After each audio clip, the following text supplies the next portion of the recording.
It's a slow return home for many families living along the Missouri River. Hard, very hard. I have an 8-year-old. Every morning she gets up and asks me, can we go home yet, Mom? Floodwaters turning roads into lakes and forcing hundreds of people from their homes. Some families even using boats to check on their belongings. Just, looking at all the devastation, everything you've lost, and it's hard.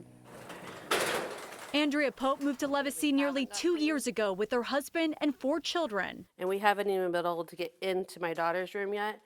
This is her dorm room, and her desk washed right into the doorway. Walking us through her basement, Pope says it's hard to see the memories left behind. Everything my kids from when they were born up was stored down here. And for a better look at the impact of this flooding, I want to show you guys at its very highest. The water reached all the way up here to the very top of this garage. And after weeks of drying out, as many families slowly start to move back to town, many of them are wondering what is in this water. Pope says she takes precautions, using gloves and a mask to cautiously clean her house. That water that you're getting out of your house, it's that nasty water that you're seeing sitting around. But her family worries about the color of the water and most notably, the smell. You can't even really describe it. It's almost a sewer septic nasty smell, but then you got your mold rot smell on top of that. So we teamed up with the UMKC Earth and Environmental Science Department to test and determine the quality of this water in 3 different locations across Kansas and Missouri. It seeps into the ground, and it's in our basement and stuff like that. We started at Andrea's house in Levacy. Maybe we can check that water over there. Okay. And then definitely this water was coming to this area. That would be great.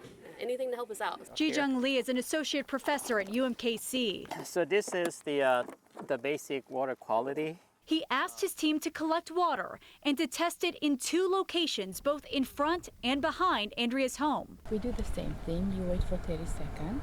The test indicating whether E. coli could be present in the water. And the lower the oxygen level, the higher the chance for E. coli. The water in front of you, it is a normal level, like 70%, but the water behind your house has a very low level of oxygen, about 30%. We then drove to our second location in Carrollton, Missouri. So we can stand here and then put the meter in. The water sitting on top of acres of farmland. Lee wanted to see how the fertilizer could impact the water.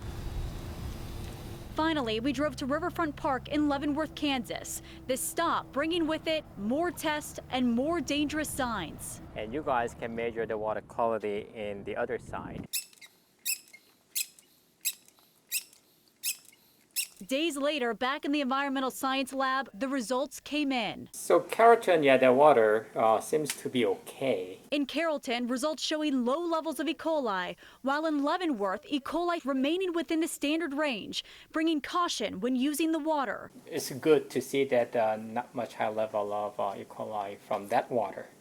And but then the other place, it was a little different. But in Levacy, the team found alarming results. When we have something like this, we say it's too numerous to count. The test done at Andrea Pope's home showing low dissolved oxygen, high salinity, and a high temperature, making that water unsafe, and ultimately leading to a breeding ground for E. coli. I think that the reason would be that I remember that their septic tank was overflown during the flooding. So better stay away from that the water. Even finding fecal matter in the water, which Lee says needs immediate action. There will be a health hazard. The conditions likely leaving an impact long after this water recedes.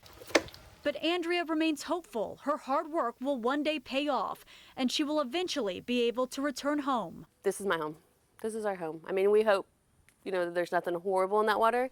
It's going to make our kids sick, but this is our home. This is what we have. We have nothing else. Nicole D'Antonio. We've put everything into this. We have nothing else. Fox 4 News.